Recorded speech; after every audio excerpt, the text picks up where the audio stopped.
Hi, my name's Elena, and I am the spouse of a bipolar addict currently treated with medication.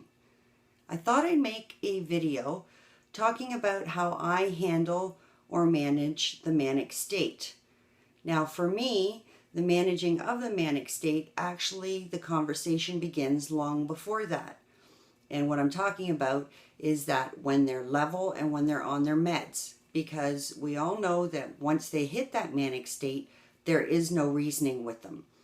So when they're level, and if your husband or spouse partner is agreeable, that's the best time to talk to them about what happens during their mania, and maybe talk about together some of the skills and things that will happen when he does go into that manic state.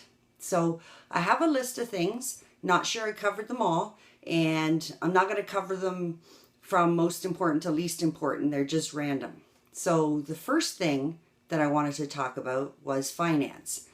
Now, of course, when they're in a manic state, they go on spending sprees. They could go gambling. And one way that I have learned to cope with this is I've actually opened up a separate bank account that is only in my name, so he can't access it. Now, he does have a debit card, and I do keep money in there, and anytime he wants something, I will transfer it in there. But of course, this gives me that little bit of control that all of a sudden, if he's saying I need 500, you have the control to say whether you're going to transfer it or not. So always make those contingency plans, whether they're going to have credit cards, whether they're going to have debit cards, or whether you're going to let them go on cash. But you have to, in the end, protect yourself, because we all know the finances can go downhill very, very quickly. Number 2 is a new one for me. In the last mania, the doctor actually took his license away, his driver's license. And it was funny because before this mania, this last mania, I'd never even really thought about it. But I did know that he did drive very aggressively and speeding and driving through stop signs, things like that. So we've discussed it that the next time he goes into mania, that I am going to take his driver's license away and not let him have keys to the car. Another one that I have is on my list, outside contact. Now, let me explain this one. There were a lot of situations that happened in his last mania in which he went out on his own.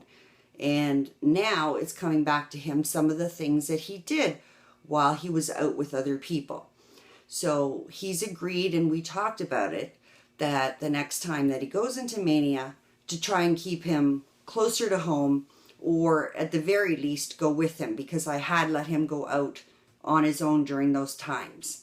I know I needed a break, but in the end, either I'm going to keep him at home or I'm going to go with him. Number 4, for my husband especially, not sure if other manics are like this, but routine and scheduling is very important. So what had happened is that number 1, my big mistake was he went to the doctor's on his own, and the doctor gave him a note to stay off work. Well, guess what? All he had to do 24/7 was be in everybody's face at home. So I wish I had gone to that appointment, because I never would have let her take him off. He needs to be scheduled, and scheduling helps him sleep, helps him eat at the same time, which I think is all important for leveling his moods. Another one that I know a lot of people have concerns with is promiscuity. Now, I very well know that he does have a very heightened sense at that time. Now, this is the time to speak with them, lay down your boundaries. My husband knows very well that that is a line that can never, ever be crossed. If I ever find out, then he knows that that would be the end. So this is the time to talk to him. Hopefully, when they're in the situation, they'll have a little bit of the conversation in their head somewhere. As well, number 6 on my list is meds. I always am reinforcing that he needs to keep taking his meds. That's the number one important thing. So even when he goes manic, we need to call. He understands that, and we need to have some adjustments made so that it will calm down the mania, but as well, he's very afraid of that depressive state after. So if we can manage the mania, then we won't have the big deep depression after, and he understands that. Number 7 I had on my list was hospitalization. And this one I have on my list because I just want him to understand when that will happen in a mania. And that if he reaches a certain point, that will be what I will do. I will call, and he will have to go to the hospital. And he understands that, and he can see that now. How it will go when he goes into mania, different thing, but I do have other things in play, like my family or friends that can help me out, and we can get him the help that he needs. Number 8, this is a funny one because it's travel. And I guess I always realized it in my head, bipolars have a really hard time traveling. But it wasn't until the doctor told me, because we had been planning a trip, that she said bipolars have real problem with traveling. And then I thought, oh my gosh, that's so true, because every time we go away, he has a small manic episode. So I've kept in mind, and we've made plans that if he is in a manic state, any other real far out travel plans are going to have to be canceled, because that'll just throw him right over the edge.